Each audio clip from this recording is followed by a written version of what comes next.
Dive. Dive. Code red and 4 compartment middle level. Torpedoes in the water! No, I never have thought I was smart. I thought the people I dealt with were dumb, including you.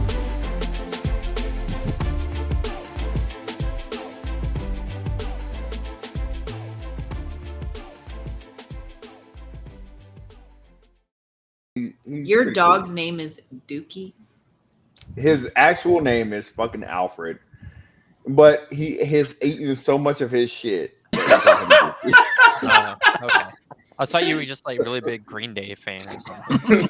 Wow, no, his name is Dookie, like for real, Dookie. All right, ready? You think? Always. Yeah, let's get it. Okay, here we go. Episode 13 of the Too Fast podcast. Joe, hit us with the Bruce Buffer from a new location.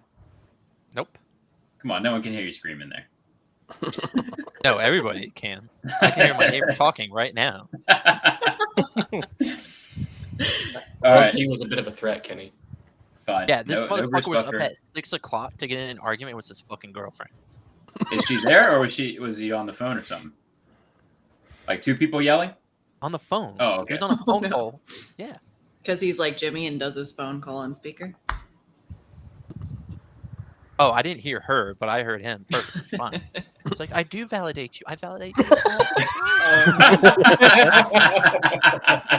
Okay. Kill me. So now we there. I'm not a bitch. I ain't never been no bitch. Never gonna be no bitch. All right. What are you I don't talking think that's about? what he was. That's not what he was saying. Yeah. I don't know. Man's a bitch. All right. Speaking of being a bitch, before we get started, I want to congratulate Jimmy officially on the podcast for being a commissioned officer officially. Congratulations. I framed it sarcastically, but I mean it genuinely. No, I appreciate that, big dog. That shit was huge, dog. Like and like a lot of that shit comes from some of the people on this podcast, man. I really, really appreciate you guys, man. Like 110% for sure. All right, Amber, what's our question? Well, considering today's topic, I thought I would ask you guys if your political views have changed since being in the military. Wait, it's like I'm a black man. I'm gonna just tell you yes. Are you saying since we got out or while we were Like in? when you joined and like what your experience was being in the military, and then I mean you can talk about it afterwards too. Yes, as a black man, yes, it is completely fucking changed. Like, I can't. Like, it's insane. It's a complete difference. Because what you believe. I mean, I think it just depends on like what you believe in when you come in, and then what you face as reality versus what you decide. Right? Like, I think that's something that can be seen through. You know, it doesn't matter if you're black or white or Hispanic or anything like that. I think that's what it is, right? Like, because I'm sure there are people when they came into the military and they're like, damn, like, you know what I mean? I met somebody that was, you know, a person of color, or they were not the same as me, or, you know what I mean? Whatever that facet may be, whether they were gay, whether they were in the military and transsexual, whatever the situation may be, you have met somebody that can change your complete outlook on life. So what was that for you then, Jimmy? I think just like I don't want to call it a victim mindset. I think for me, I'll say that there's people that have never seen hope before, right? They don't know what hope looks like. They don't know what it looks like to get out of a situation. I had my mom to believe in, right? Like I had my mom to look at and be like, yeah, that's the person I can follow. That's the person I can get on board with. And like people are a lot of the time saying you can't, right? That's the fact of the matter versus like, if you just pick yourself up and you just do this thing, then yeah, maybe you can make it. It's not a guaranteed thing. It's a hope. It's a dream, wish, whatever. But I think that as they help people, also give people this sense of comfort that they can never, like, not that they can never get out of that place, but it gives them a comfort versus like Sure.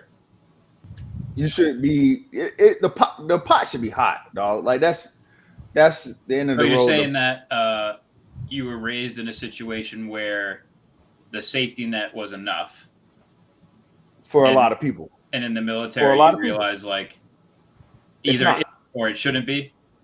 It is either it isn't or it shouldn't be. One of the two, right? Like, and that's just like growing up and being an adult and whatnot. And just you know, especially like from where I come from, it's like I'm from Miami, Florida. You know what I mean? Like I meet a lot of people in my family outside of the family complex, but still close to the family, where people don't see opportunity. Um, and a lot of the time, in a political standpoint, they make it seem as though it's okay to stay there, Sure.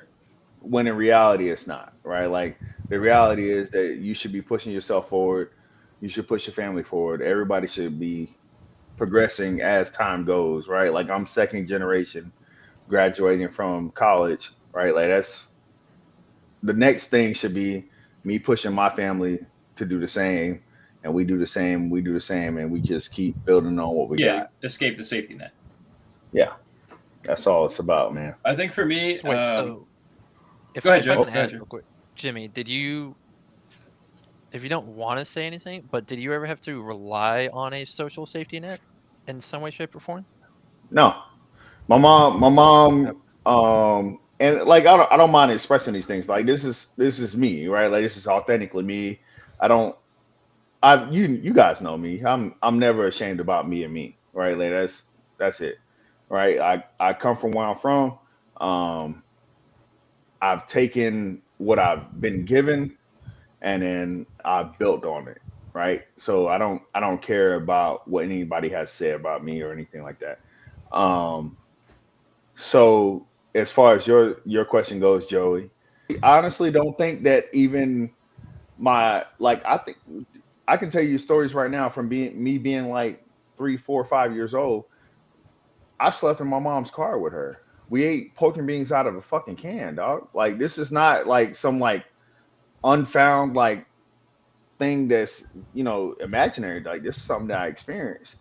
Um, for my mom, she had me at 16 years old, and as we can all imagine, being a young adult, or not even a young adult, a teenager, right? Like we're not thinking about like having kids or anything like that, or like what that looks like, or trying to be independent or any. We're not trying to do any of that stuff. We're like, hey, we got parents at home, like they can help us.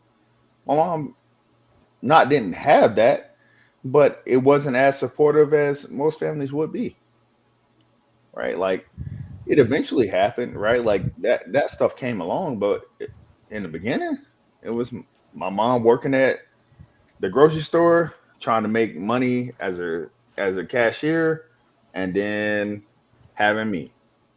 So every day of my life that I live, that I'm motivated, I'm not sitting here and pretending like I'm having, I have like dramatic depression or anything like that, or I have anything going on that's like super crazy or anything like that, or did I ever have? But my day-to-day inspiration is my mom.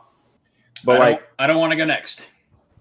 but outside of that, what I mean, going back to the political point where like my mom was not raised on that, so that's not something that I'm about. Like I think that there's a way to get through, right? If you want to work hard, you will work hard.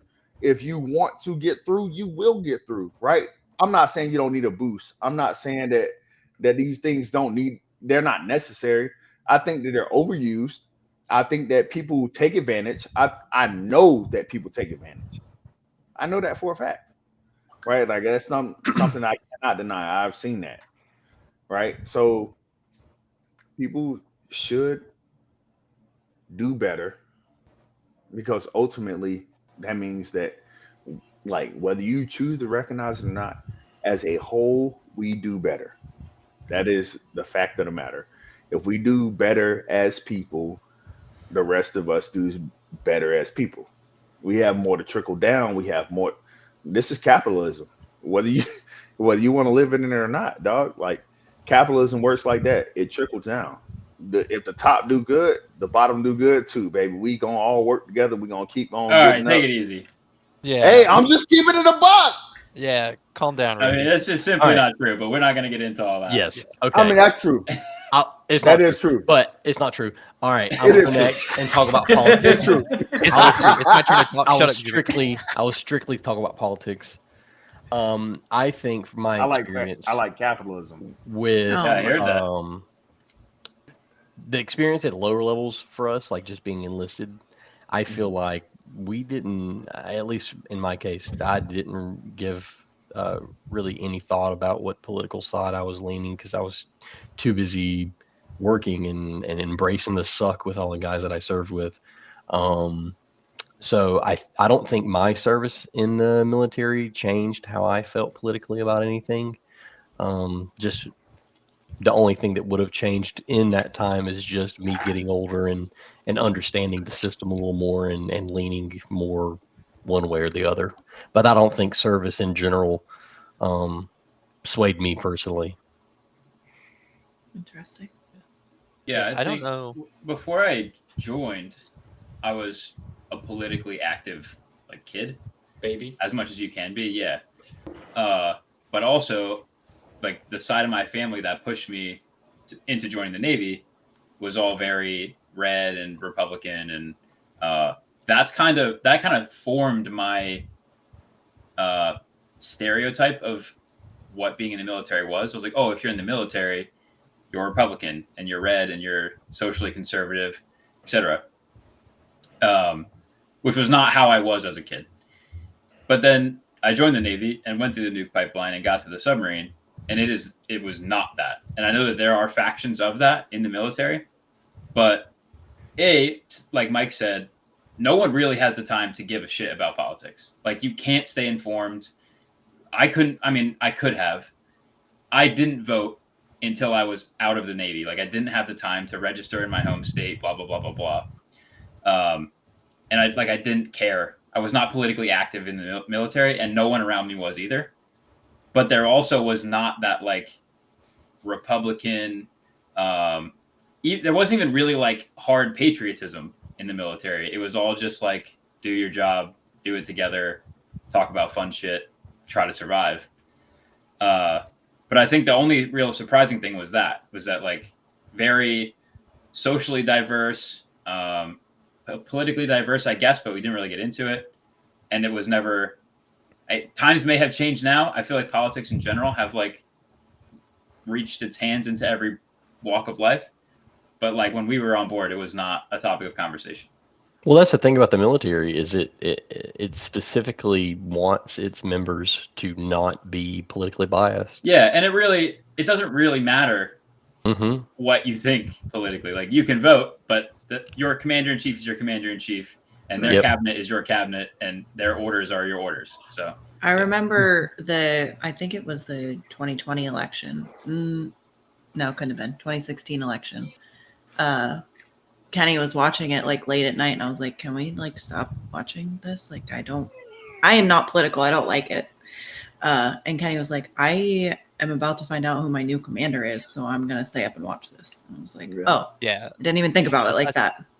I think that's a prevalent thought for a lot of people in the military. It's like, regardless of what you think, every 4 years you'll get or may get a new boss, right? Like, yeah. And that. Do you think that did your guys' lives change Dramatically in any changed? No. direction? There's only one thing that ever really mattered for us as president, and it was pay increases. Money. Yeah. Yeah. It doesn't really reflect a political party. It's kind of just like some other factor. The way of the world. Yeah. Sometimes we would get like 3% increases. Sometimes we would get 1%. Sometimes 4.5%. Like that's the thing we cared about. Was like, all right, how much are you raising? Yeah, that is kind of the cool thing is nobody wants to be the one who is publicly cut pay. Cut pay. Yeah. Like that's a pretty big hit to take. It is. Yeah. I'll say for me, I don't know if I really like politically changed. I would say if anything, it made me care more. Like Mhm.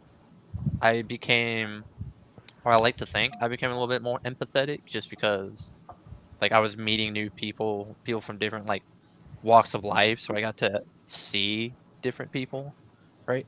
Well, to that Um, point, I would like to say also that on a global scale, I'm much more aware of like how that's going to impact people like me and people I know and my friends and veterans. Like probably while I was in the Navy, even, but definitely before, like Russia, Ukraine, and the Middle East would have been like, okay, that's not my life. Like that's never going to impact me.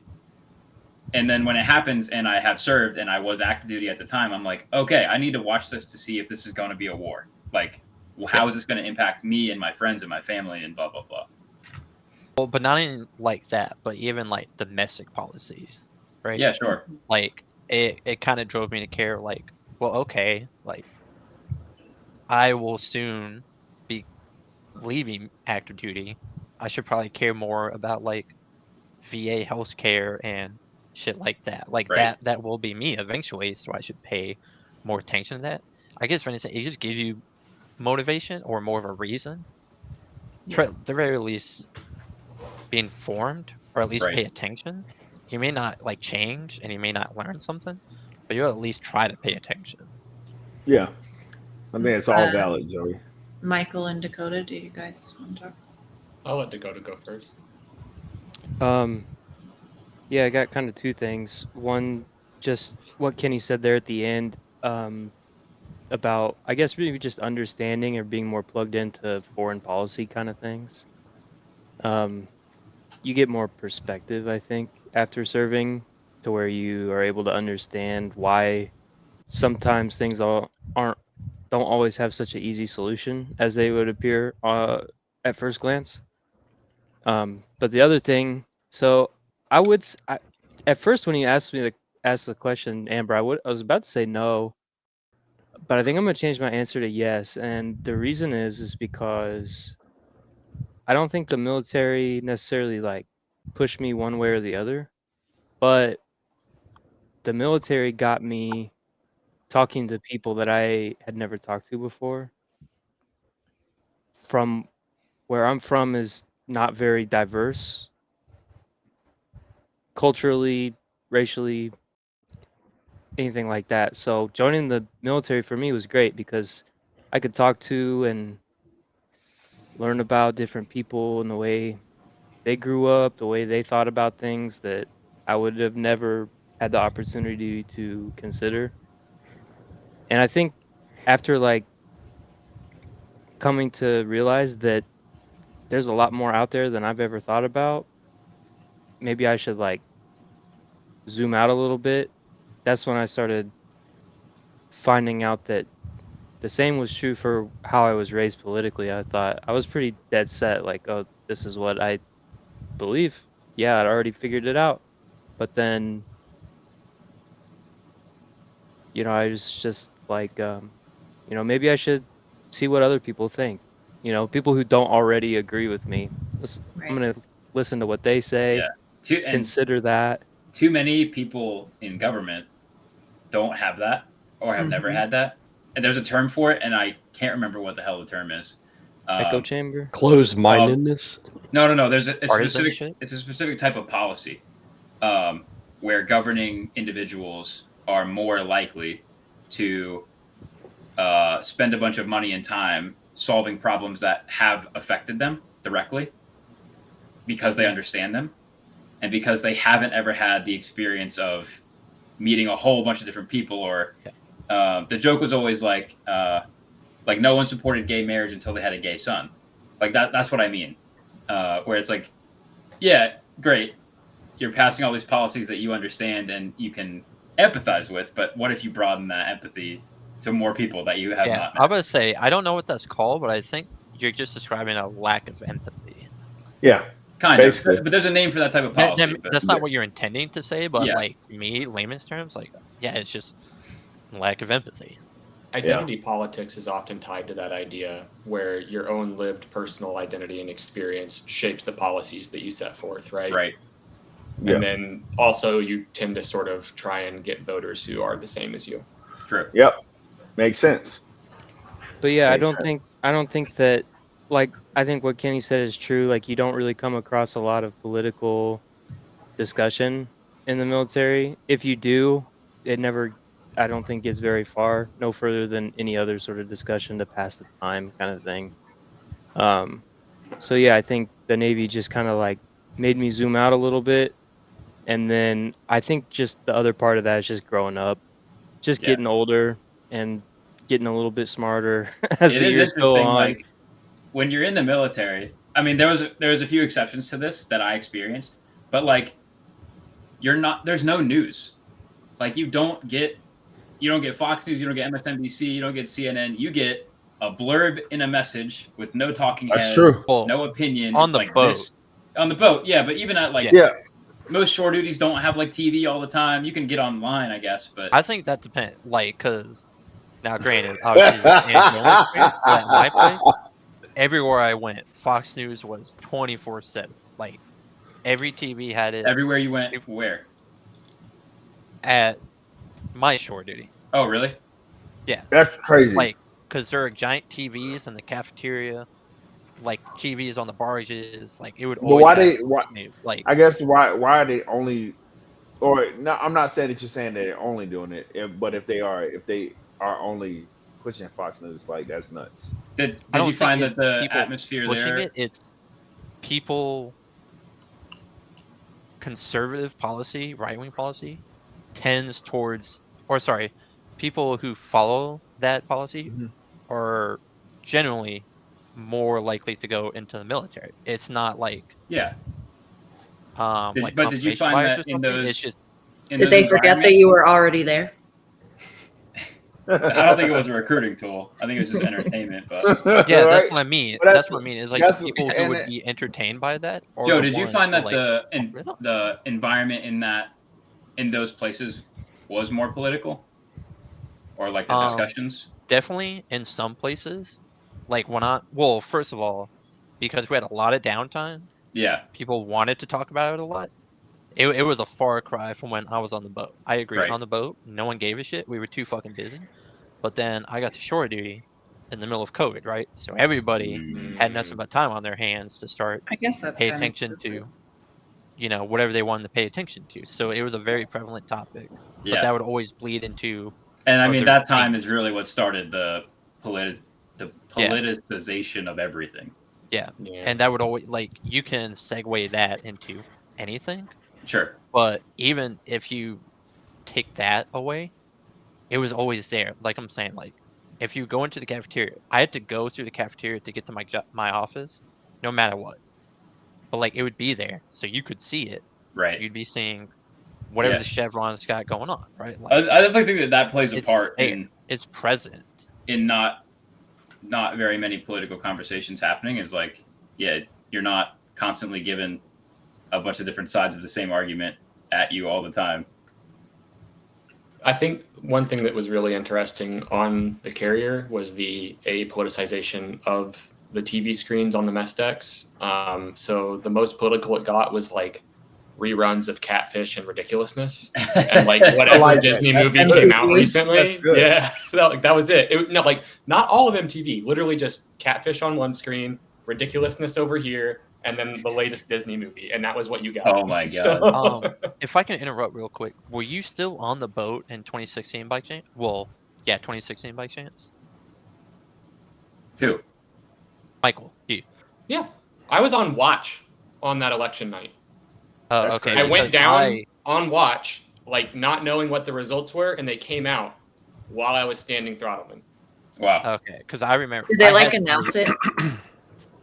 So the ship found out, and then that got sent to Damage Control Central, who then like called both of the EOS, and so then both the watch officers were like, "Hey, this is going to be our new commander in chief, right?" And I was standing throttleman, as I said, sitting because it was a carrier, and then across, like on the other side of EOS, was my counterpart, and it was pretty funny. Ochoa, he just kind of like looks at me, and he's like, build the wall, brother, man, and like that was it, right? Like, it was just super fucking funny in a way. That's mad funny. I asked that because I knew a guy. We're not supposed to be saying ship names, right? Well, You I can say knew a ship guy names. that was okay. I knew a guy who was on the Carl Vinson during that year. He Mhm. said he was up in one of the cruise smiths. Mhm. I don't remember which one he said, but he said like there was a clear divide of like there were people on this side. Well, the way he phrased it was all the white people were on this side, and every other ethnicity was on like the other side of the cruise mess. That's I can believe that. interesting because again, I was on watch, so I don't know. I would believe it. But the Vincent was a majority minority ship. Oh, really? Mhm. I just remembered because there was like a conversation we had because then I remember asking him, I was like, did you like take anything away from that? Because like that was a detail you remembered, right? And he Yeah, said, like nope. that's wild, Oh, dude. okay, whatever. I remember Right, a it because I detail went he down on remembered. I don't watch, need to and say. then it all came out, right? And that was interesting. But I also remember not being basically permitted to vote in that election because my own state made it so difficult for me to vote. So Yeah, it's never easy. I mean, Yeah, what it's state is never that? easy, and it's super frustrating when you're like, but I would like to. Right. And then Missouri. they set up the rules where it's like, I understand you're on board a carrier, and we don't give a shit. I You can Like received never- my those are the ballot. ones you would think that they'd want. You would think it's a Well, pretty large political faction. Who would want? potentially? Yeah. That's what I was about to say. Who would want? Like they They I might. don't know. They might Like not. if I was the they boss sound of a selective. whole, if I was the boss of a whole section, I would want that section to vote for me. I don't know. You have Yeah, potentially but millions of if people you'll be directly in charge of that your policies will affect their lives in an extremely direct Exactly. way, and you can speak to them in a way that you can't speak to other regular civilians. So you Mhm. would think that this may be a voting block you give a shit about, but apparently not. Yeah. Yeah. Anyway, I still haven't answered the actual question. Yeah. So do you think you changed or no? My views changed a lot. I think it was directly due to my experiences while I was in. I was older than most people when I started the nuclear pipeline. I went in at 22, and I didn't hit nuke school till 23. And I had already Which already is voted in elections. practically ancient, dude. Yeah, no, Starting I at was like the 23? grandpa in Yeah. training. Excuse me, dude. sir. Do you work here? Yeah. No, like for real. So I was definitely older, and I had already had political views. However, I grew up, very similar to Dakota in a very sheltered political, one-sided area. And so even though I thought I had a really broad mindset, I didn't realize how much it had been pre-filtered for me. And so my experiences traveling the entire country, the world, spending, like I said, years on end on a majority minority ship, definitely gave me different insight and perspective that I really appreciated. And it also showed me how flawed military service is compared to the narrative I had been given. And yes. I will say I went in and I think kind of almost in that same post 9/11 patriotism wave that everyone had. I had stuck with that all the way into my time in the Navy. And when I left the Navy, you could not pay me to go back. If they tried to get me on my IRR, I would move to Canada. So my views are super different now. I just think it's a so total lack of interesting. value and respect. Yeah, it's so interesting where you end up. Like for that specific topic, how do you feel about the military / military industrial complex / DoD? Like where you end up after having served is such a unique spot where it's like, It's because it comes to your experience. Yeah, I'm all about them and I fucking hate them. Yeah. I want nothing but the best, but also fuck all of them.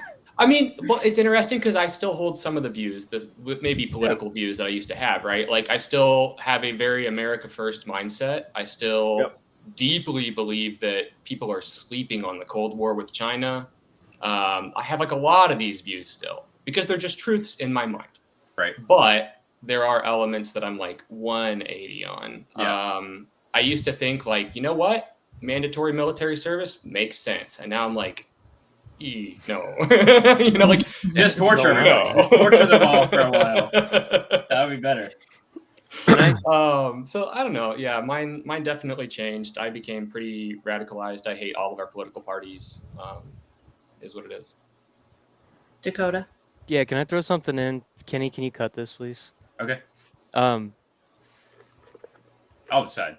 no, come on. If it's juicy, we gotta keep it. He's gonna get on a watch list. I'll cut that part where you said to cut this. When I You got it, boss. Only cuts that. Just kidding. I'm gonna cut it. Don't worry. Did you guys get enough information about where you were to know what theater and like adversary you were targeting while you were out? Yes. Yeah. Because I mean, like Absolutely. for us, we kind of like didn't, right? You used the phrase targeting, which is not something we ever did, but I'm never. we watched some people. Yeah, We- but you know what I'm saying. We definitely Like, watched them. We had contacts. We didn't have targets. Right. Yeah. Like we couldn't tell you, like I could never tell you where in the world I was, but I could say like, okay, this is who we're looking our general at. operating space and Yeah. who the adversary But that just we by are here for. through the grapevine, someone say like, "Yep, we're watching this dude," or Yeah. we're looking at that. Because Okay, people, and that's we're the thing watching about a submarine Churia. is like Yeah. literally. Shut up. Churia was one. Churia was one of them, but Churia, we watched it's the like match. you. Yes, bro. Candling the island. Yeah, Syria. China and Syria. Same time. bitch. Just off the coast of California. Just off. I was always curious because, like, for us, we knew the general space. Like, if we're gonna do a Westpac deployment, that's where we're gonna be, right? Yeah. But yeah, day to day, we were not allowed to know where we were, Mhm. even though you're on the surface, which is like stupid. Because like they can see my ass from space. Right. Why can't I know? So yeah, I was just curious how much they let you guys know versus didn't let you know. But I think that was one thing that, like, I didn't change politically. Is I already was like, look, we as the United States are kind of in charge of an entire world political hemisphere, right? Yeah. Like no one else on our side of shit is doing anything. Yeah. And Because they we can are. say they are because they're like, Because well, I we sent a boat. I sent Right. an boat and singular boat for 2 months. What did you want? All right. You So we're catch going the to ball. transition now from our political question, which I believe we answered, right, Amber? I hope so. Yep. All right. So we're going to talk now to our main point for episode 13, which is military, veterans, and Project 2025.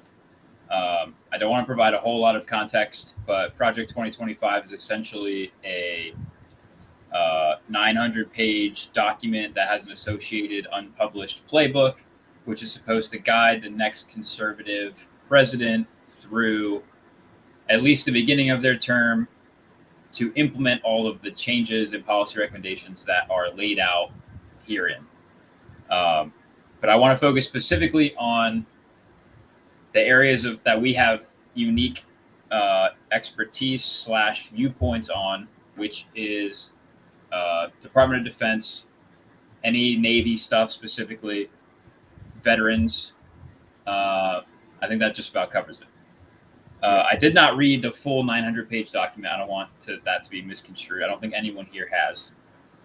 Not a Got a chance. job. Yeah. Hmm. That being said, I did read the sections that are relevant to the things that we're discussing in today's podcast.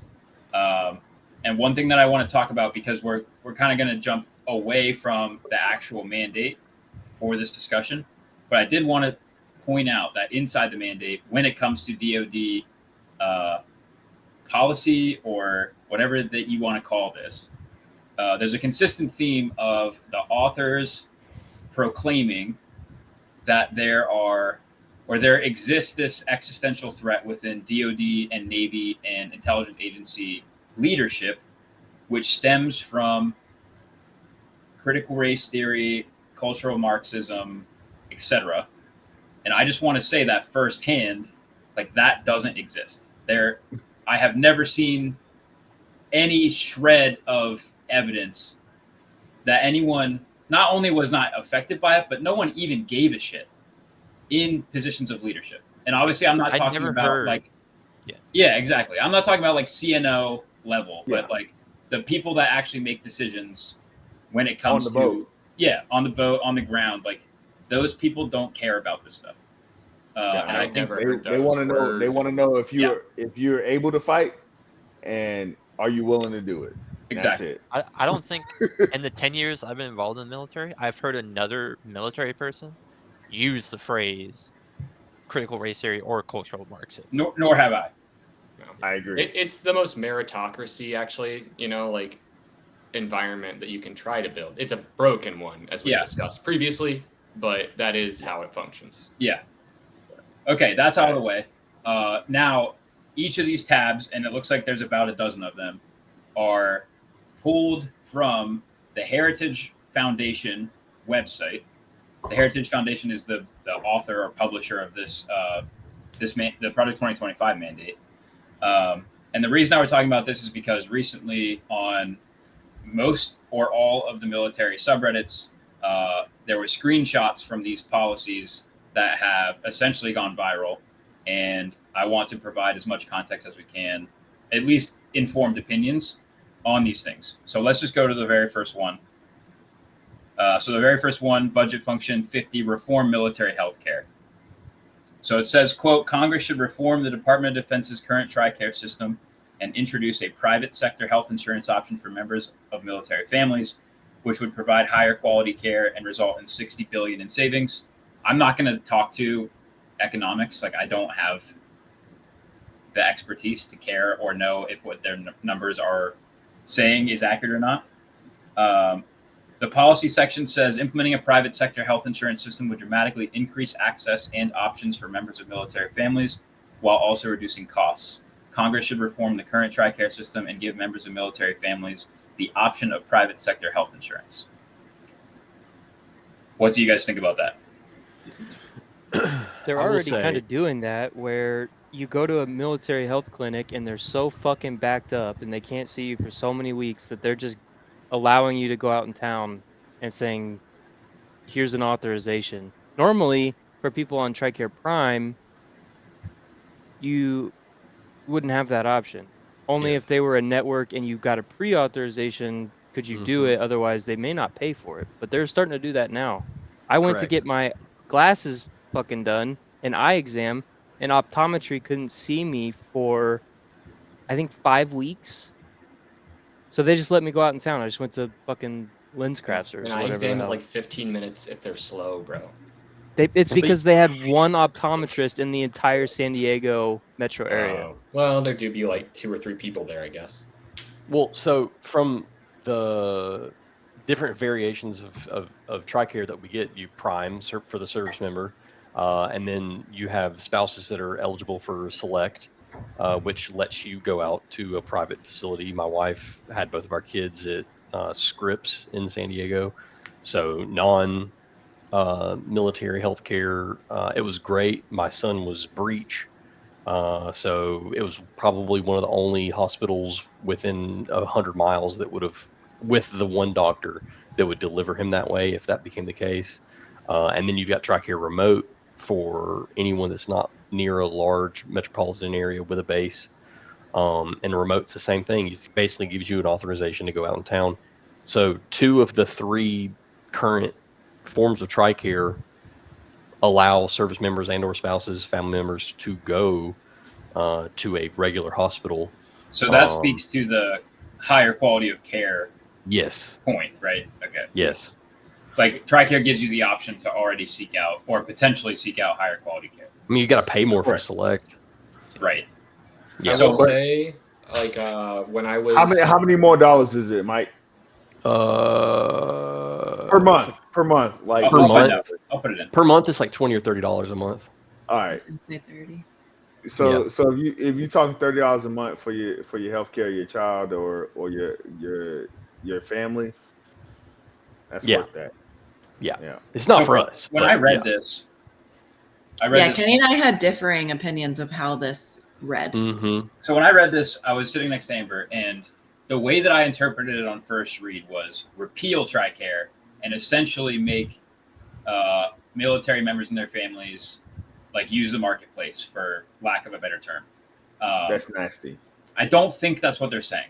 Right. That's Amber how it pointed out, looks to me. I really hope not. Holy Amber shit, I pointed hope out that not. it seems like they're saying that you have the option to do that, but you don't have to. Like TRICARE still exists. To which I would like say I think that's fine, but I don't see how that would save anybody money. First of all, but second of all, like to your point, TRICARE already gives you the opportunity to seek kind of whatever care you want. And so to say To an extent, I would like Well, to have I mean, you still have to find doctors who are like accept In-network. TRICARE. yeah, in of course. network. I mean, there's still all of that thing, and a lot of people don't like a lot of doctors and of that nature. They don't accept TRICARE because TRICARE doesn't pay them anything. Yeah. Well, I mean, And- it seems like a good idea in that case. Well, Yeah. the other side paper, of the but- coin. Yeah, I the think other if side of they're the going to coin give is- you a BAH towards insurance to go on the marketplace to do that, then sure. But that doesn't seem like that's what they're doing. No. I think I assume that Well, they're going if to I take the can, money that you use for TRICARE and just let you have it, which is not. Maybe. I mean, it's substantial, but it's not a lot. This I mean- $60 billion in savings is from them axing the program, as I read it. Yes. Okay, so then that changes Yeah. my opinion completely. Yes. If That's it's how I read it. If it's repeal TRICARE and put military members on private health insurance, then fuck off. That's a horrible idea. Yeah, that's terrible. I mean, when we got out, we had to figure out insurance, and it's horrible. Yeah, it's a nightmare. I mean, Even it's a having private health for-profit- insurance is a nightmare. It's a I'm for-profit running away business. for 1 second to grab my charger from my All right, computer. Joe, what were you going to say? So this is a little bit of a deviation, but I remember reading this. There's an NPR analysis that came as a derivative of the Health Resources and Services Administration. That 50%, greater than 50% of all domestic U.S. military bases live in what is qualified as a healthcare wasteland. Yes. Okay. As in, I've read that too. like, yeah, for whatever type of stuff it is, whether it's like optometry, fucking general practice, it'll vary. But, the healthcare that you can get in fucking San Diego is obviously not going to be anywhere near the fucking same as like Cannon Air Force Base, which is in the middle of like bumfuck nowhere. Right. Good old Minot. Because military bases aren't based around, hey, what amenities do you have? Right. It's does this Where do we need geographical to be? location Yeah. support the mission we are trying to accomplish? Yeah, good point. And I hadn't really thought of unfortunately, that. yeah. So maybe for some people it could be beneficial, but for a lot of people, it wouldn't change anything. And just by a straight like budget cut, Yeah, so it seems like we all it would agree probably that be more if the- harmful for those If the people. policy is allow the option of private health insurance, fine. If the policy is axe TRICARE instead, then not fine. My input here is that my wife always hated going through TRICARE for healthcare while I was in the Navy, because more often than not, she went to a military medical facility and she did not feel that she was treated with appropriate professionalism and care for even routine things. And as a service member, I was just like, well, yeah, but like to her, she's like, okay, but I'm not in the military. And I'm like, that's exactly that, bro. That I don't think that at any point in time, our family members should ever experience what we experience, right? Exactly. That's the sacrifice. That's our sacrifice. Yes. That's not our family member sacrifice, man. I agree. That's completely So the first time I ever found out I was pregnant, I didn't know what to do.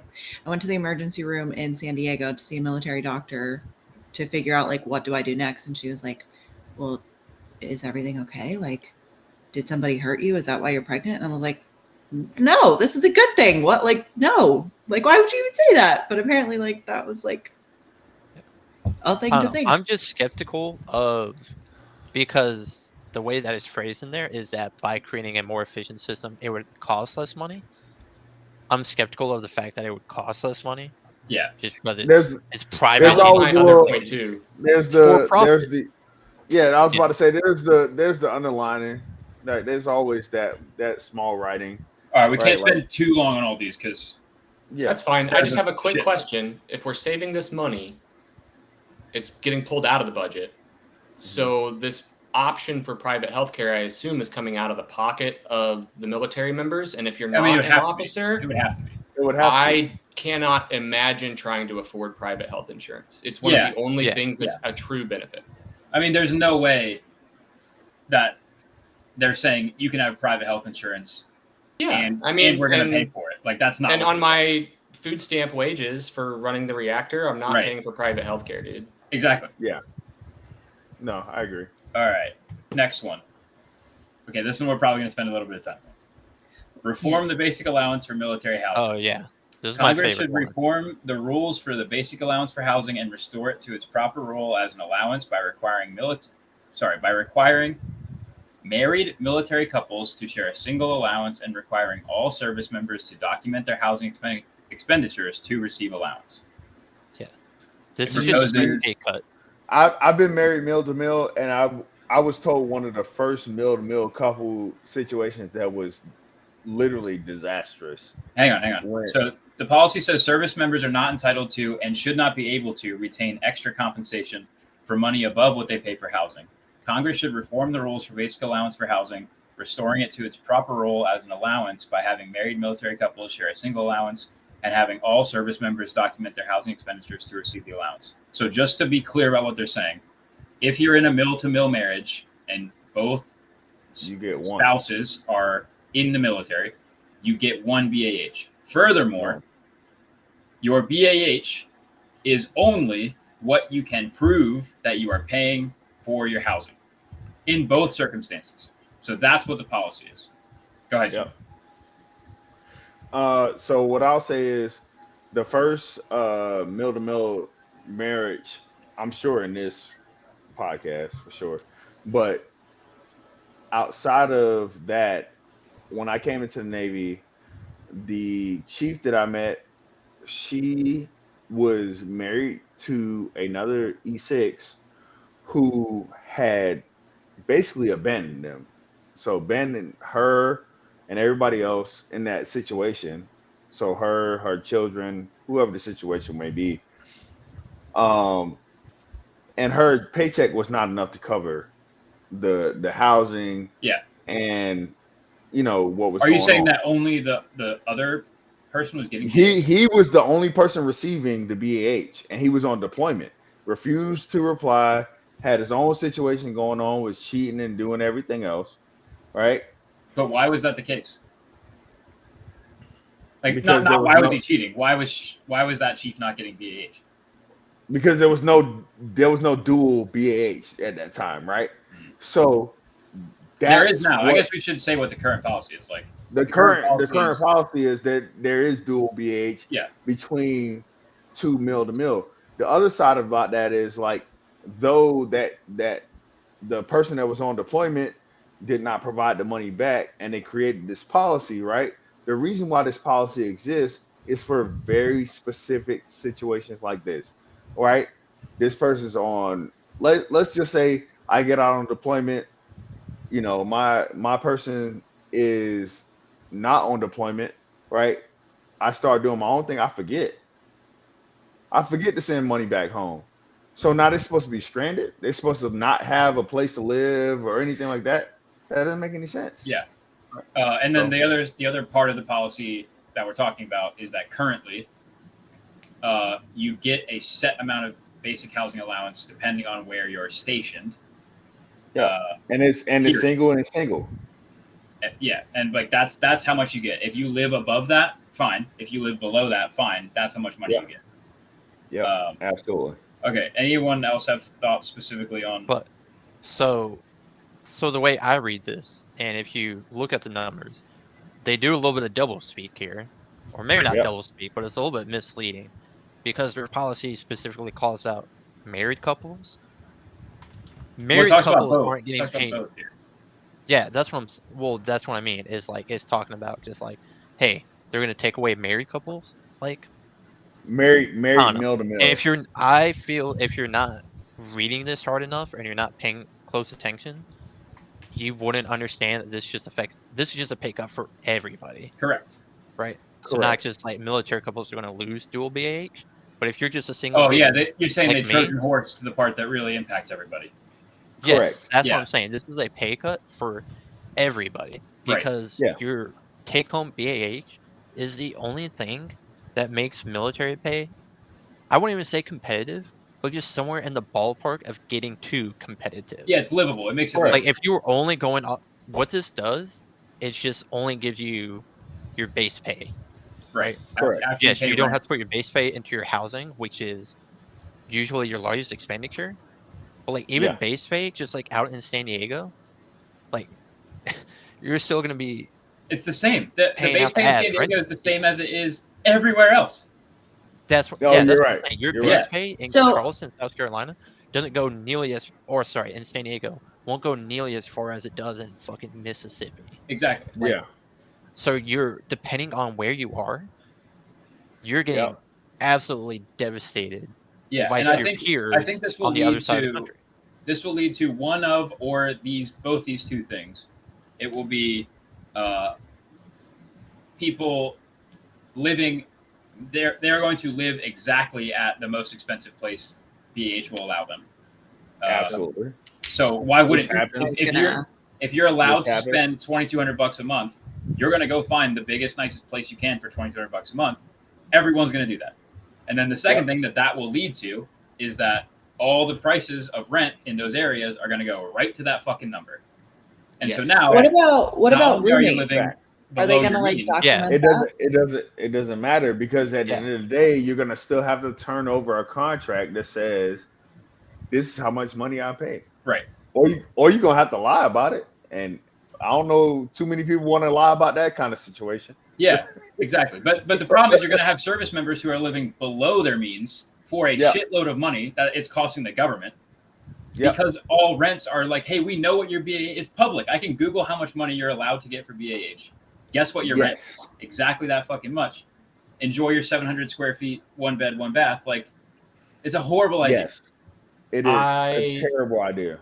Yeah, I I have two big completely agree. disagreements. Kenny hit that one on the head with the idea that rent's literally just going to meet what they can look up and see that you can pay. Yep. That makes sense because if you're a landlord, that's what you're going to do. Yeah, that's what I would do. The other problem I have with this, it adds a layer of bureaucracy.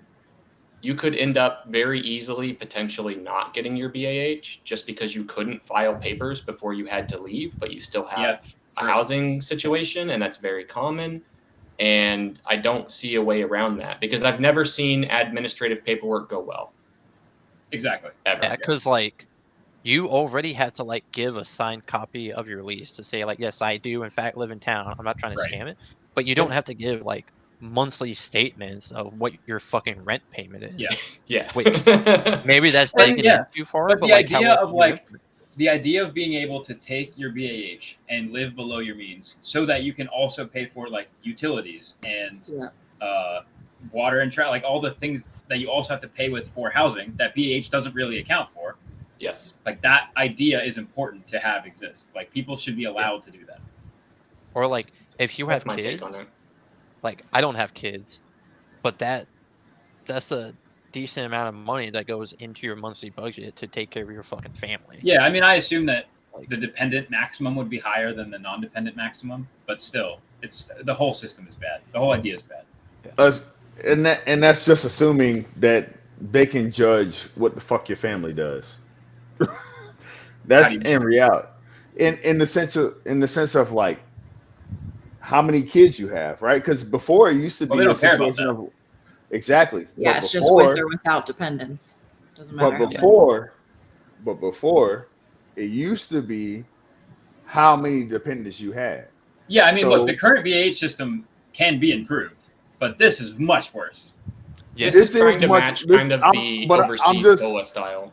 But what I'm saying is, like, coming from when, like, I joined the Navy in 2012, right? Like, I'm not saying that it's like that it should be one way or another way, right? What I'm saying is, if you're gonna take something, you got to give something. You can't just keep taking, and then think you're not finna give nothing back, brother. That's not. I mean, that's how they're trying to save money.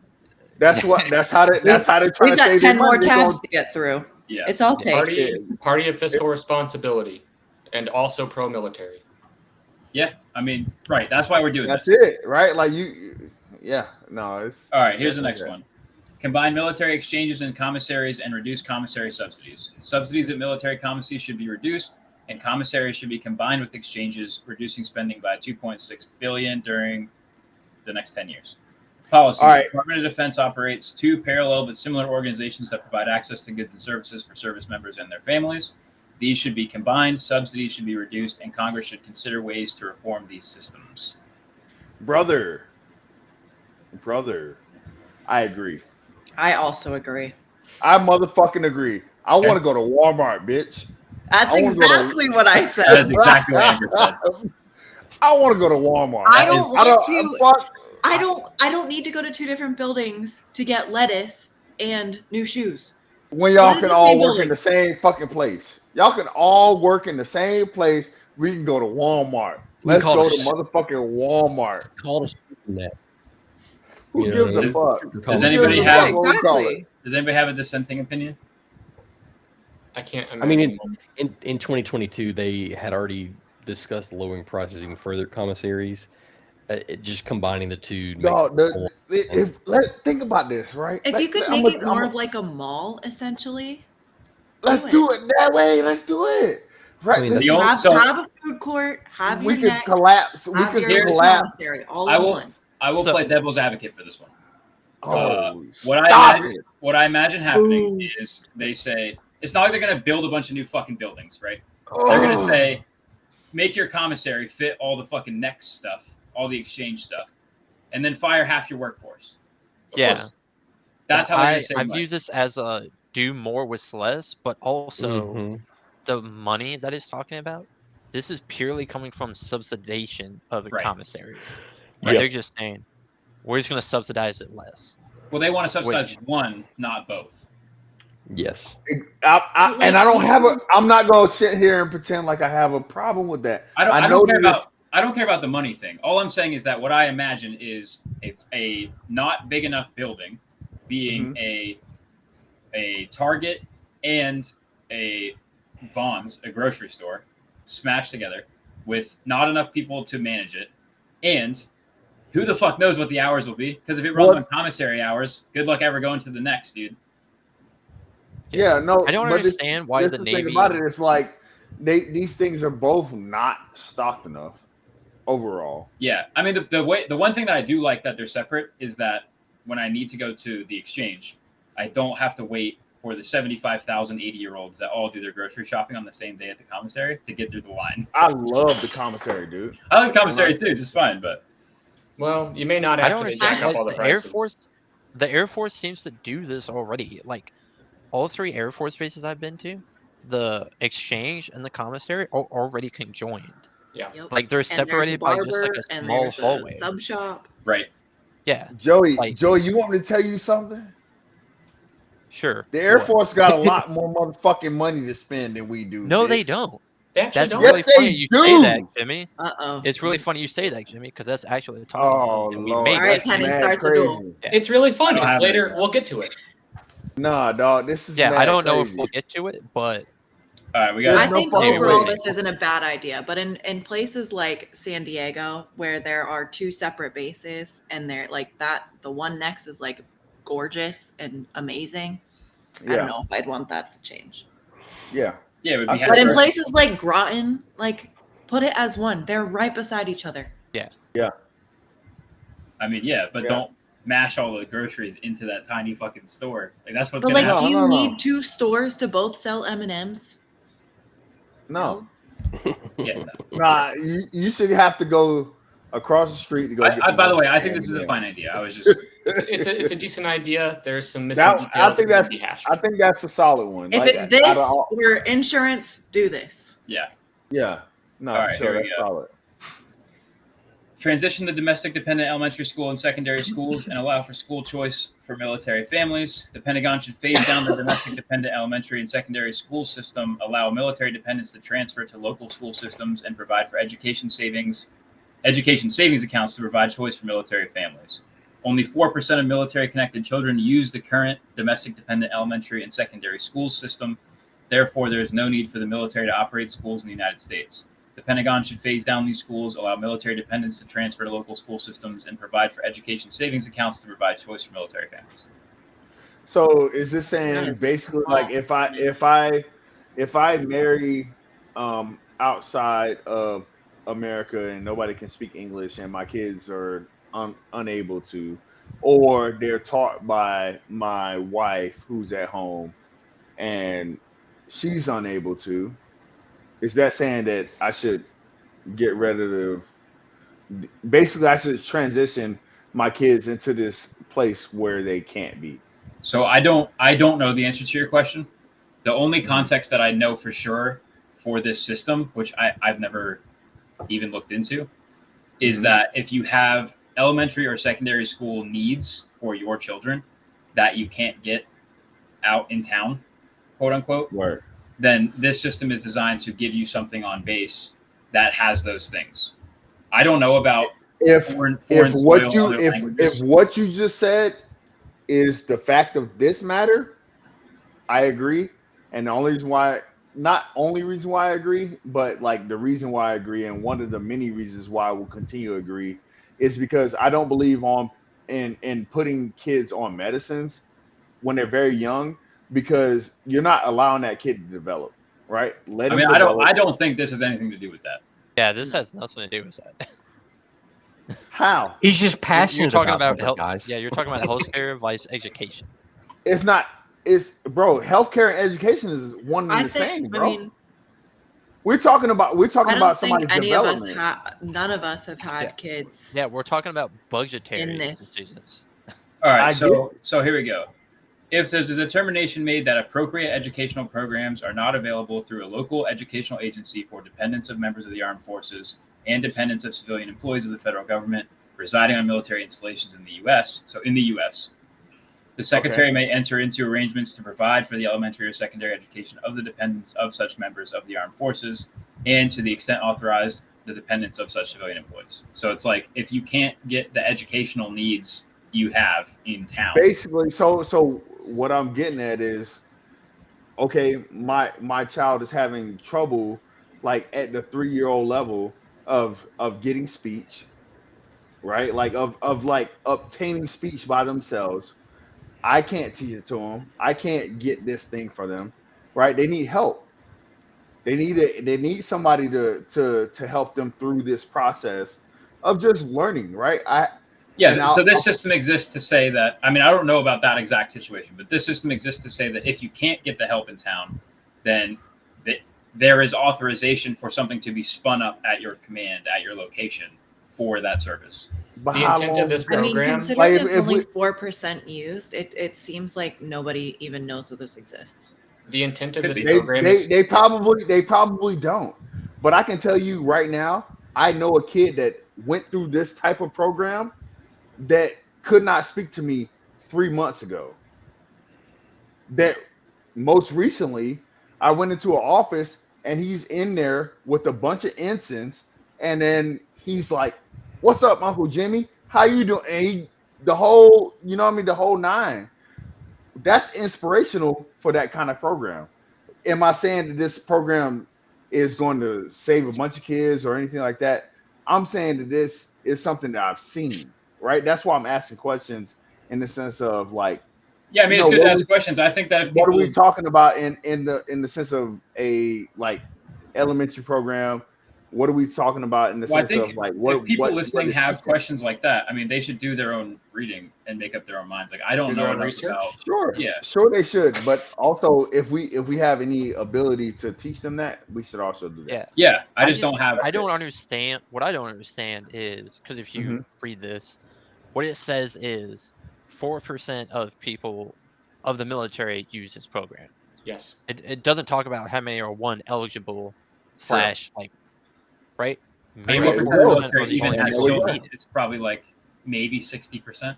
Yeah, but As it's I baseline understand 'cause it, the intent of this is to allow us to build bases in strategic locations and not have to worry about, can we send people to staff that base who have families?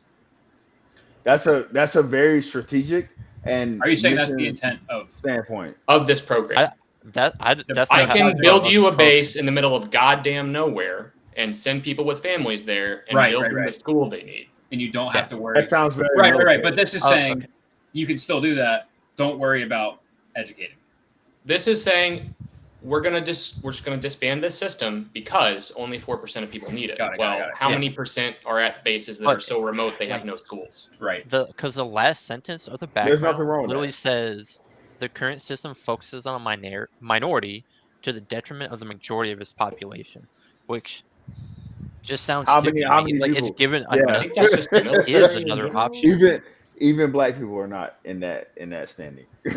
But I mean, like, this is giving another option. Like, when you come from a mindset of like laissez-faire market, I don't, more options equals better.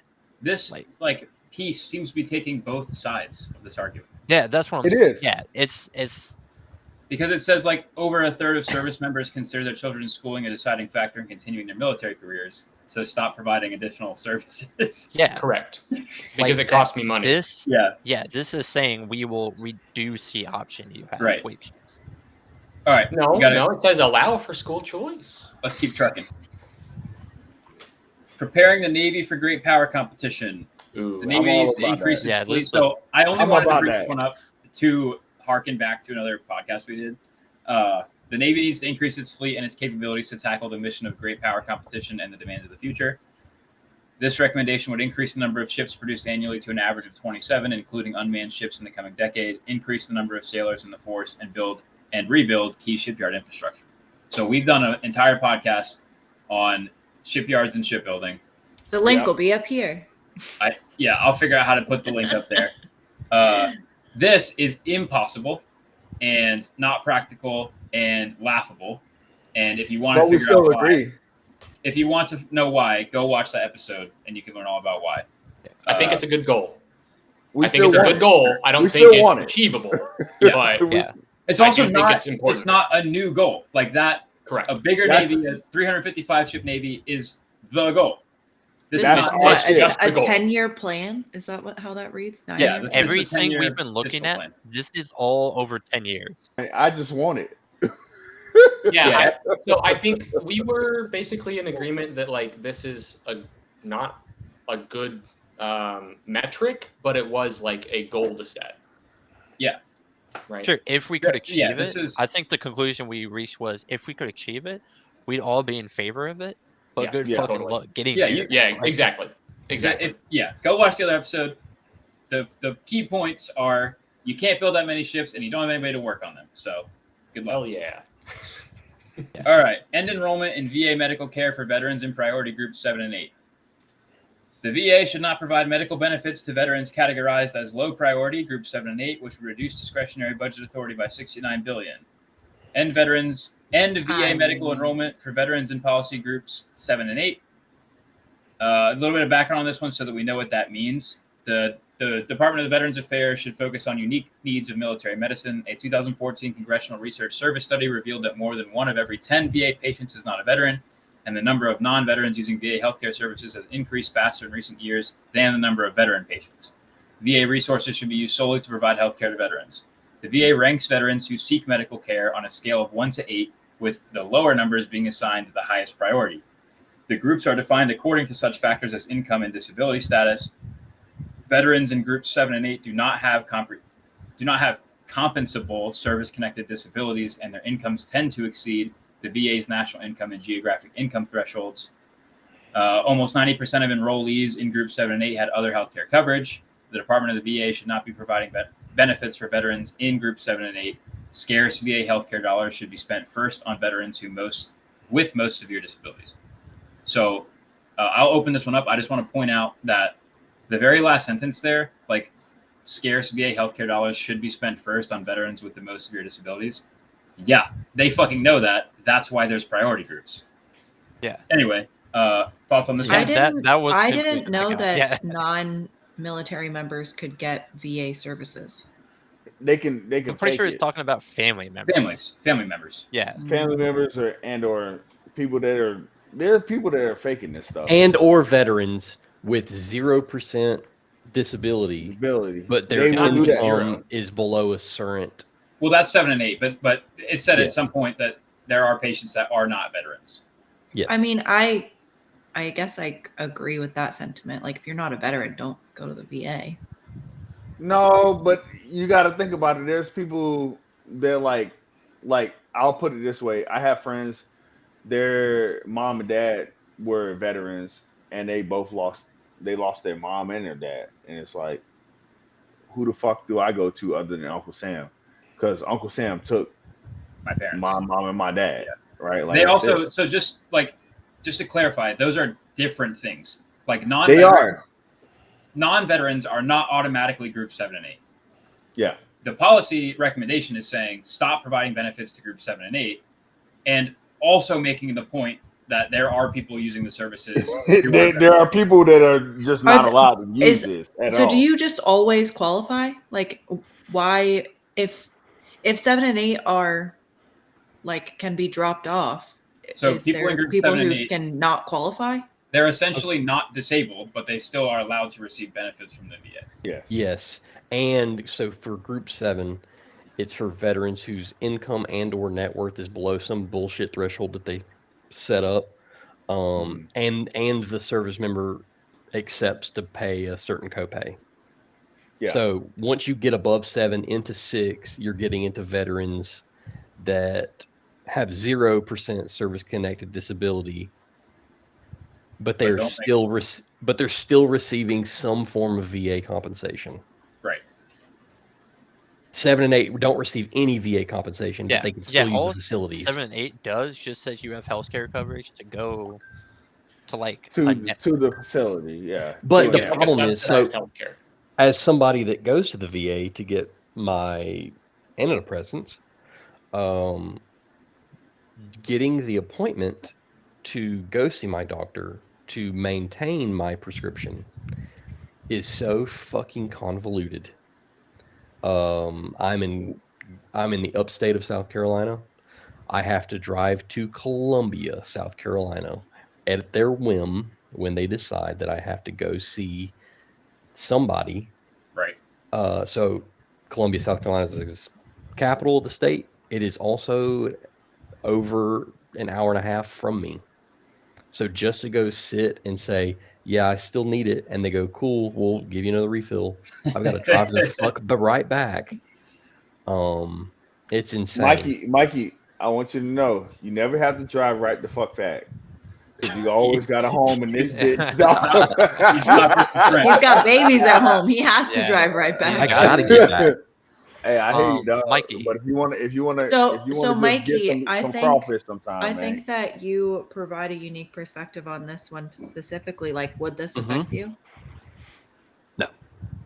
No, because I am not priority 7 or 8. I have service-connected disability.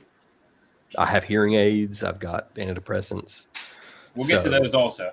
Yes, but in another policy recommendation. Yes, but I'm not group 7 or 8, so this doesn't bother me at all. It would be nice to be able to get into the VA within a 4 or 5 month time span from when I schedule an appointment. I will say that. I mean, I'm of this mindset, and I think I kind of always have been, of like, you served, and then the U.S. has this tendency to just be like, thanks, see ya, don't fucking bother me anymore. And I feel like if you're priority group 7 or 8, like, I don't care. Like, you should still get the services that you're entitled to by serving. And if you happen to jump to the bottom of the list because you're not disabled, that's fine. Like, the current system, as far as that goes, from my perspective, isn't broken. Is it a waste of money? I think no. I mean, if you think that the VA to help people that are not disabled is a waste of money, like, then you're a bad person.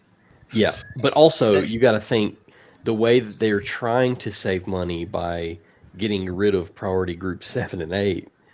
They're not hitting home on the fact that they don't give the VA enough fucking funding. Yeah. That's what I was going to come to. This is just a method that removes healthcare coverage from people. Right. Having less people on healthcare. A single I would say. Let Michael go. Okay, Mike. This is one proposal to solve a problem, which is that the VA healthcare system is either underfunded, understaffed, or both. They recognize that apparently by proposing this policy, right? We already have priority groups, so priority groups 7 and 8 individuals will not get in my way. But they don't say it's underfunded. They don't, but they do say we need to cut budget for some reason. Yes. Almost Which is $70 billion. implying, at least, Right. that we do not actually have adequate money to make up for the needs of these other priorities. Right. Exactly. But what I'm pointing out is that the option of give more money is not an option. Apparently not. So, but that's because that's okay. This is a think tank. This is their solution to a problem that they recognize. I don't necessarily have to agree with it, but we recognize the same problem. For sure. And the other thing I would say about these 7 and 8 groups, not only are they not really in the way because that's how a priority group works, they are just essentially a slightly subsidized health insurance program because these people cannot afford traditional health insurance programs. And as previously stated, are veterans. And this is the Veterans Affairs Healthcare Program. You kind of made me just think of an analogy. Imagine you're boarding an airplane and you have boarding groups 1 through 8. And boarding group 1 is dudes with no arms and legs. And boarding group 2 is dudes that have crippling depression or, we'll say that. Boarding group 3 is people that can't really stand up straight because their back is fucked. Boarding group 4 is people that had burns from a burn pit or whoever the fuck else. And then 5 and 6 are more less severe, but clearly disabled things. And then he's got that weird click in his elbow. Yeah. You know, like, it is what it is, right? They're like, all right, boarding group 7, 8. Who are you guys? Oh, we're just people. There's no room on the fucking plane for you. Get the fuck out of the airport. It's me, baby. I'm the But I guy. bought my ticket. Right. Tough. I worked for the airline. I'm paying you heard money. me? I'm I actually worked paying for you the money. airline. All right, Where's that's my that jump seat? I don't know. At This one to minimum. me just seems unnecessary. It's tough. It's one of those things like that those people have to make. They got to make that kind of decision, and we got to vote on it, and we got to make sure it's right, and we got to keep getting at it. All right. For Then sure. the rest, I think the rest of these are all about VA. There might be one that's not. Narrow eligibility for veterans' disability by excluding disabilities unrelated to military duties. So Bullshit. hang on. This one had my panties in a bunch for a while. Yeah, you got to read this one. Yeah. So the VA should preclude disability benefits for conditions that cannot be related to military service, which would reduce mandatory outlays by $37 billion. Policy remove conditions that cannot be related to military service from eligibility for Veterans Administration disability benefits. So that pissed me off. However, in the background, it says the U.S. General Accounting Office identified 7 conditions that are not likely to be caused or worsened by military service. Specific type of heart disease, chronic obstructive pulmonary disease, Crohn's disease, hemorrhoids, multiple sclerosis, osteoarthritis, and uterine fibroids. Yeah, So- that sounds all good. They're not specifically saying, I disagree. I want to be careful about this. They are not specifically saying remove coverage for these things. No, they're not. But they're saying that what they are we saying- probably didn't do it. What they're saying is limit or further restrict the conditions that can be considered eligible. And then they say this list. And in my opinion, if this is an exhaustive list and it's true that military service can't cause or worsen them, then I'm fine with them being excluded. That's my opinion.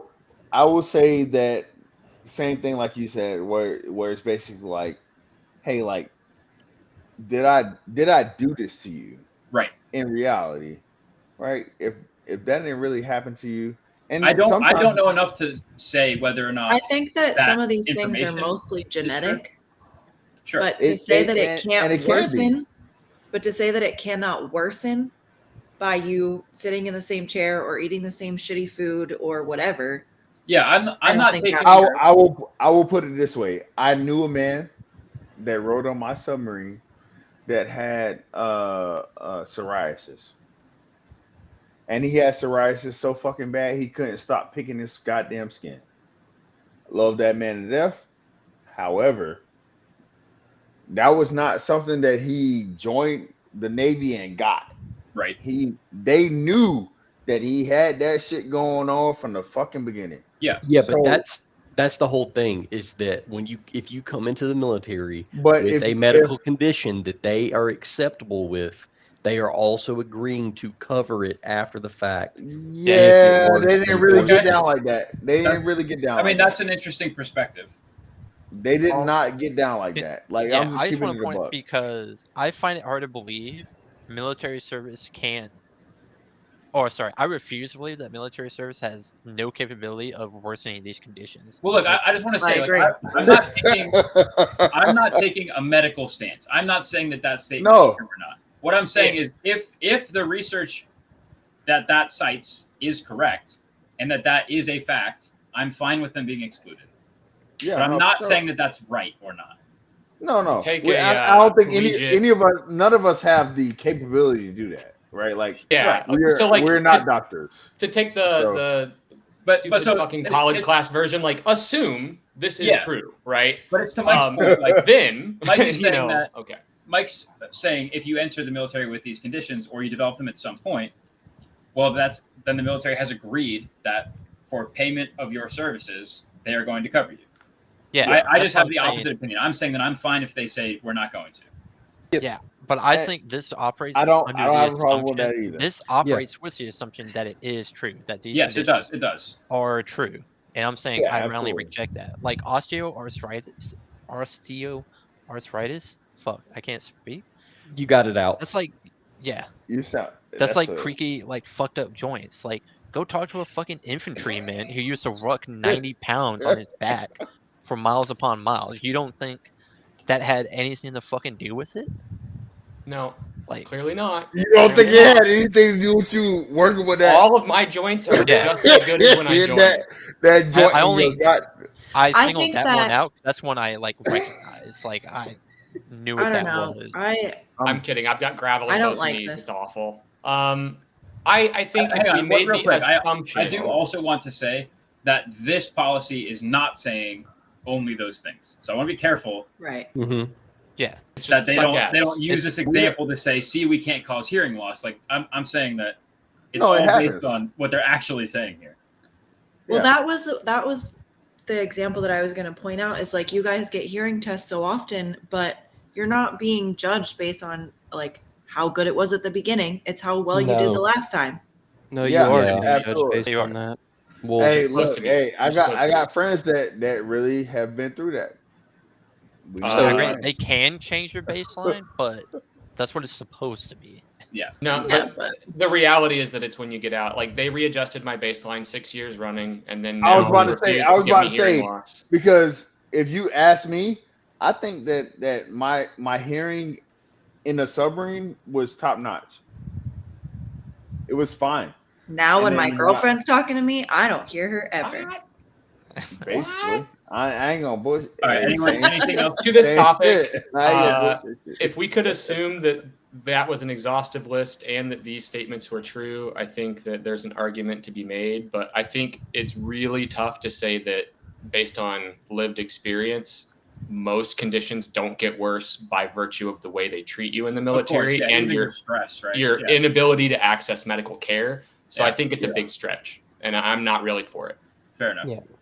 There's nothing wrong with that. Okay. Go ahead, Jimmy. The only thing I was gonna say was, I know for me, being first, I'm literally the first person to join the military in my family. And then my mom being 16, growing up through the whole thing and raising me and everything else. The military was probably the first thing that I ever got into where I felt like I belonged in, and like I had friends around me. Even the people that I didn't like, I still loved them. Okay. Right, what are you like- talking about? Talking about life, motherfucker. Yeah, I know, but why? But we're talking about put a 10-year limit on initial applications for disability compensation for veterans. Oh, bitch, I ain't know nothing about that. All right, here's what I Oh, Jimmy, you need water.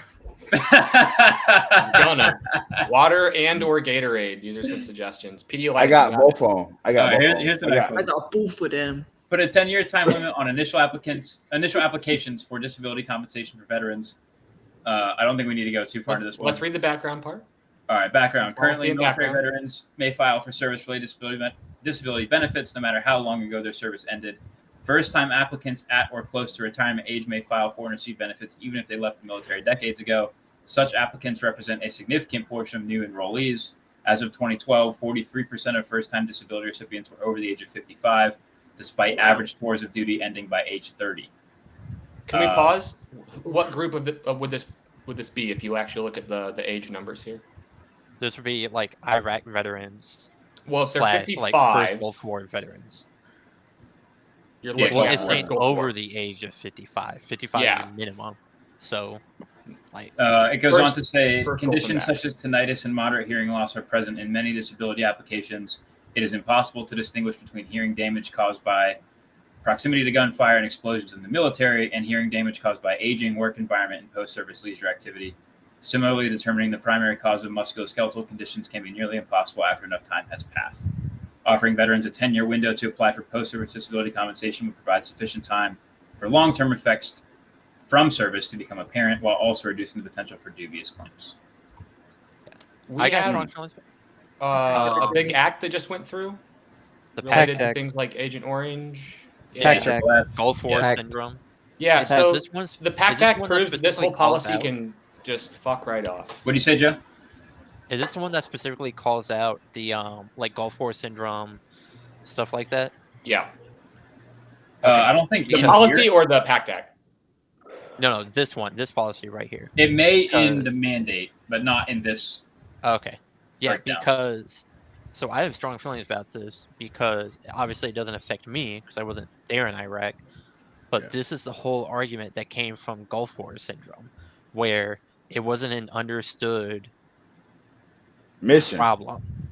It took my dad trying to file for 20 years, and then he gave up. Yeah, I mean, because even nobody even could the, prove. That's even why it's the called Gulf 9/11 War syndrome. The 9/11 vets took longer than 10 years. Yeah. Yeah. No, that's why I'm saying this whole thing can just fuck right off. Like this Yeah. makes no sense. Can I ask Yeah, no. Fran If you have done it, then you should get compensation. The why is because that 10 years is not enough time for long-term effects to take their Oh, I grasp. see. Yeah. Yeah, that's what I'm saying is like, so if you read up on Gulf War syndrome, which is largely prevalent from the first Gulf War, Desert Storm, Desert Shield, from all those fucking oil refineries being burned, that hadn't really ever happened before in human history. So But it wasn't an understood. It did continue to happen in more wars after that. Yeah. It wasn't like an understood like phenomenon or like effect on the human body. So when people were like, all the health everything is problems not they good. were having, That all was the like health about problems as they were having from it, specific as they could say, right?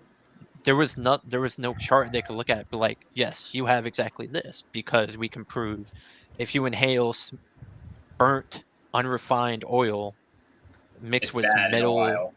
yeah, it'll fuck you up. Like just that specific thing hadn't been understood yet.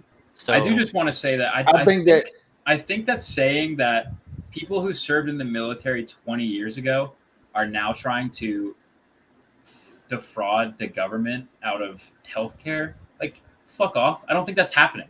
It's not. I mean, Yeah. they're Not from 20, not from 20 years ago, even from fucking Vietnam, bro. Like Yeah. I started really digging into the Vietnam shit, bro. Like the people from Vietnam, they need to be compensated. And bro. that's the thing too. Like nuts. if it takes somebody 15 years to say like, hey, I think I might be really fucked up, fine, help them. Bro, did anyone else get out of the military and instantly trust the VA healthcare system? No, I still have not filed. Hell no. Oh, Yeah. Mikey may have because he giggled. No, but the alternative of just getting rid of it, like you're saying, hey, we have a problem, we'll just fucking get rid of it. Like it's a service that can still provide value. I think the other thing too for like service members specifically is like you guys don't like talking about your problems. No, You're not we gonna don't. just go up to the doctor and be like, "Hey, I was in the military and this thing hurt me." It's And going to any take of you some us- time to even realize that happened, and then go talk to somebody about it. Girly, say- and the first time we're gonna talk about it is with us. Right. We're not gonna talk about it with nobody else. We're gonna talk to our folks about it. The people that we went through that experience with. So, my wife pushed me to do my VA claim and stuff. What did she do that worked? I would like to know.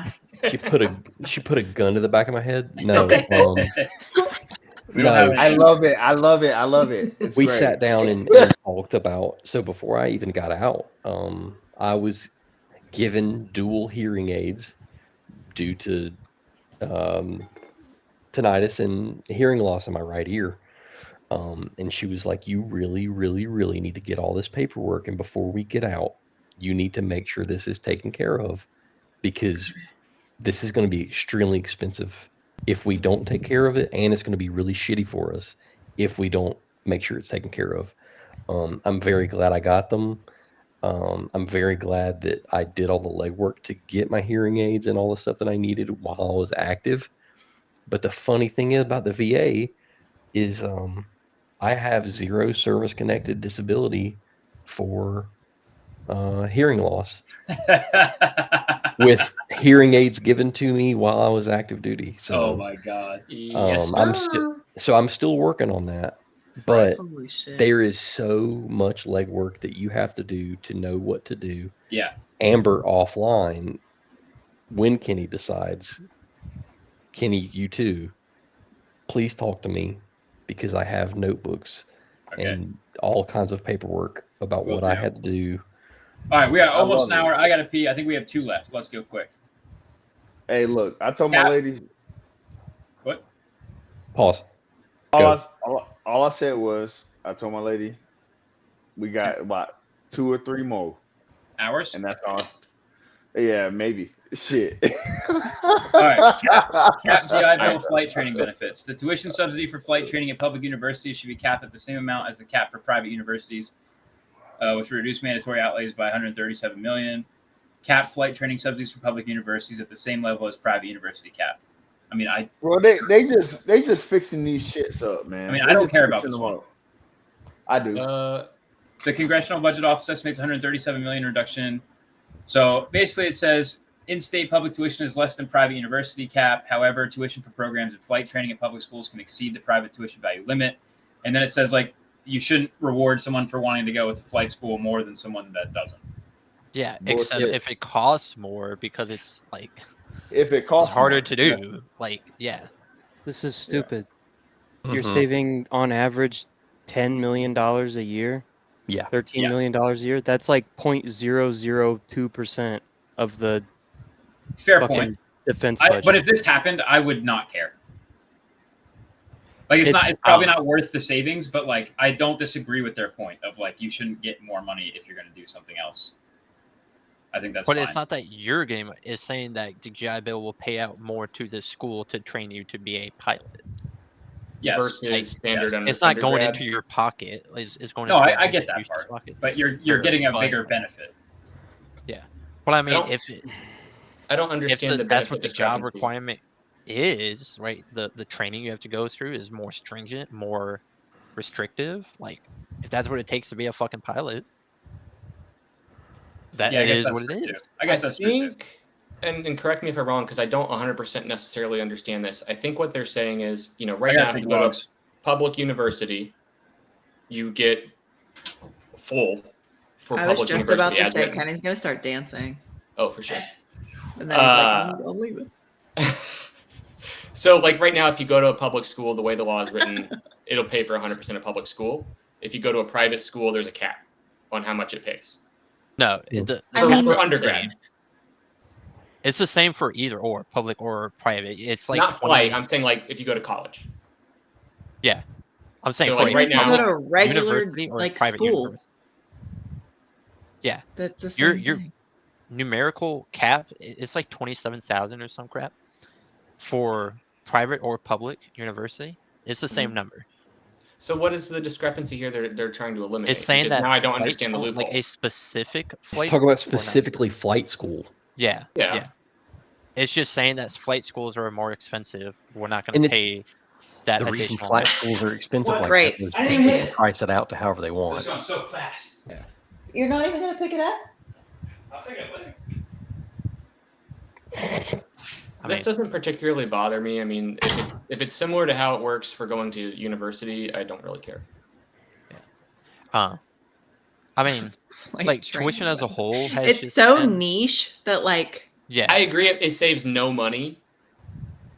I don't really understand why this is a proposed policy. This seems like Why do you one need to dude go had to a like private school to get flight training? I don't know. imagine This that's on sounds a of lot like public- one guy named Paul was just really disliked by the guy that wrote this policy. That's my take. I don't know. I mean, like, yeah, should we we could have move on? another argument. Did you Like, guys Yeah, yeah. nobody cares. Okay. Nobody cares. eliminate? Maybe okay, because this none is- of us are flight people, but Yeah. This is the last one, and I think it's the one that upset me the most. Eliminate concurrent receipt of retirement pay and disability compensation for veterans. Ooh, both The VA barrels. should eliminate concurrent eligibility for both Oh, service-related disability Both benefits and military retirement benefits, which would save $160 billion. Policy: eliminate concurrent receipt of both VA disability benefits and military retirement benefits. You earn both. You get one. Yeah. Yep. Eat my ass. Yeah, I feel the same. I don't think I need to go into more Come detail. on. I think this should probably piss everybody off. Like, if you serve 20 years and we fucked you up, Yep. or you served 20 years and you sat at a desk, you get the same amount of money. That's fucking absurd. That makes no sense. Yeah.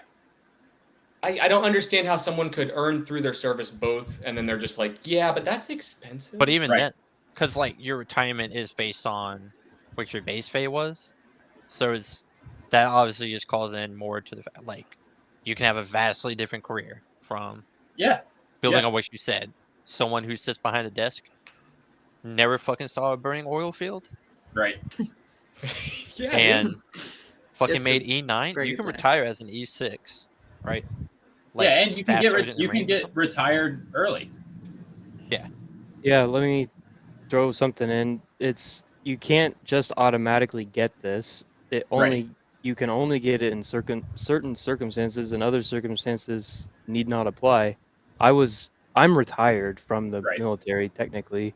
It was a medical retirement, but it's still treated as a retirement. I'm eligible for DoD monthly retirement Right. dollars.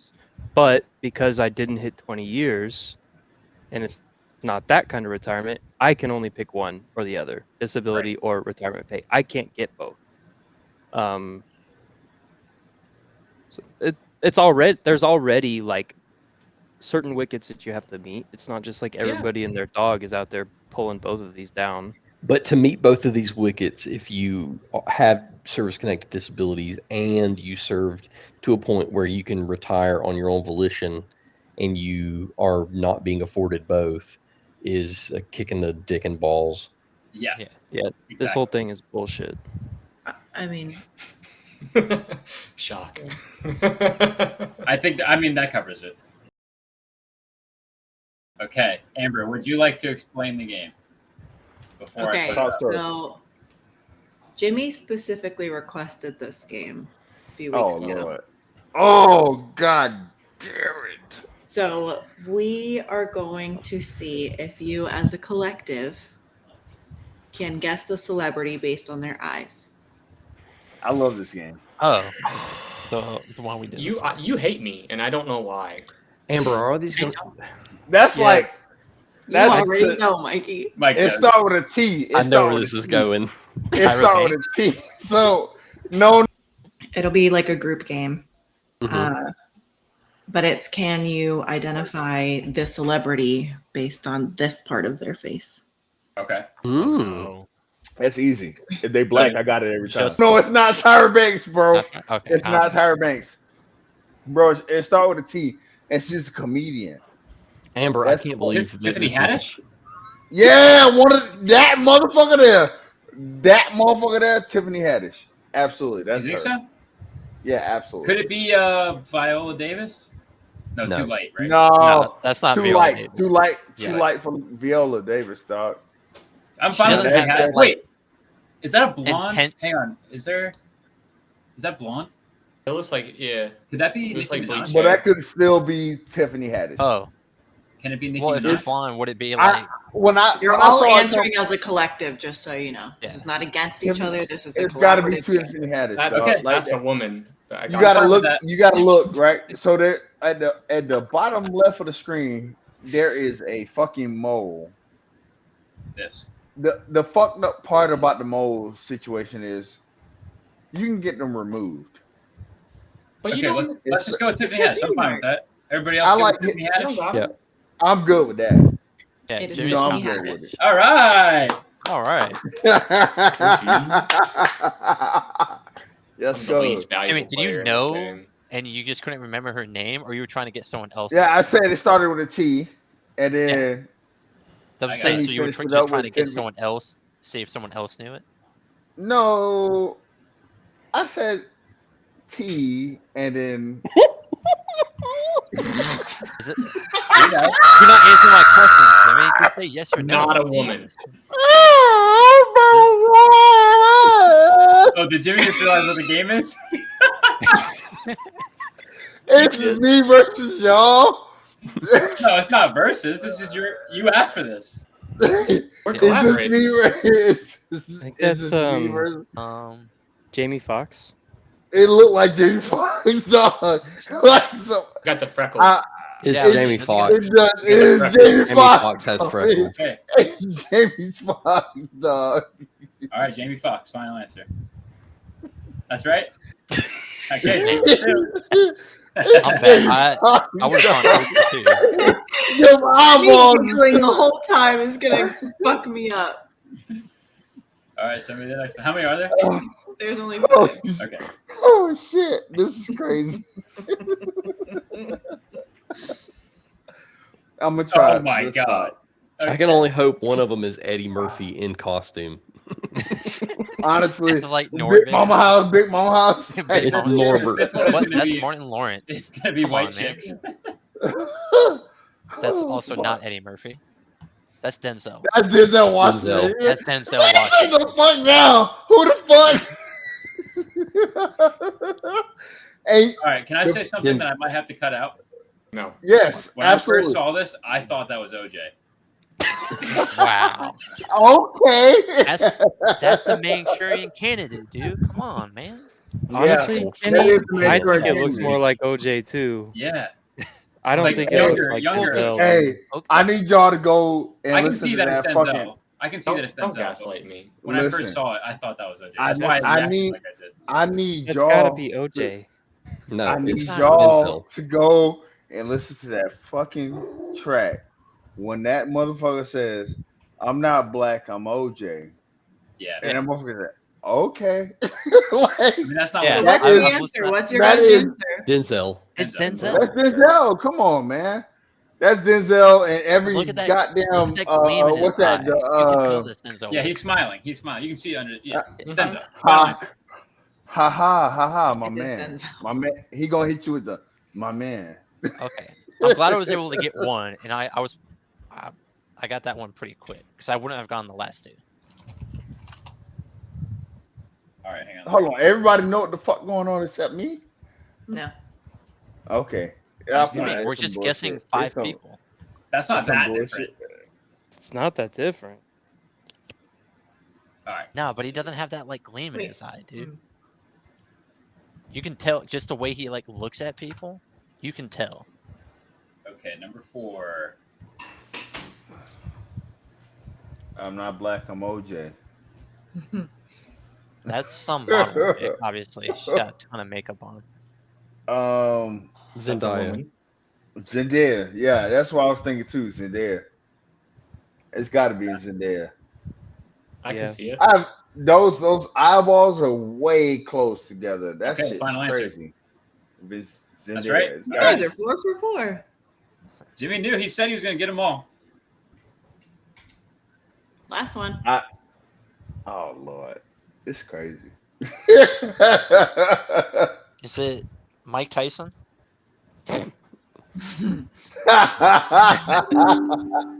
That's mad crazy. It's-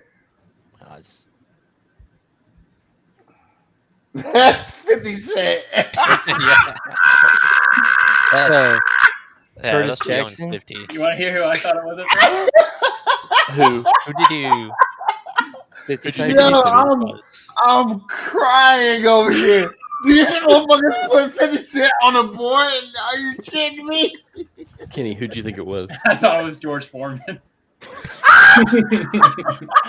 the fuck?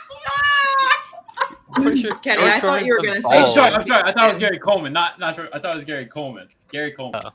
Okay, I was like, George Foreman's been bald since the day he came I out the thought womb, it was dude. Gary Coleman. You guys remember 50 Tyson? Yes. 50 Tyson. You do, 50 Mike? Tyson, the YouTube sensation, 50 Tyson. Yeah. Yes. Dog, hold on. First Girls of all, call me 50. first of all, Guys call me Tyson. Tyson. That's why they call me 50 Tyson. 50 Tyson. 50 Tyson. And 50 Tyson. Well, that's just Kevin Hart. It's funny that Kevin Hart comes up. That's some old YouTube right Yeah. there. We might have some watchers Hey. who weren't Hey, alive. Yeah. Hey, dog, like, no bullshit. There's a 50 Tyson song.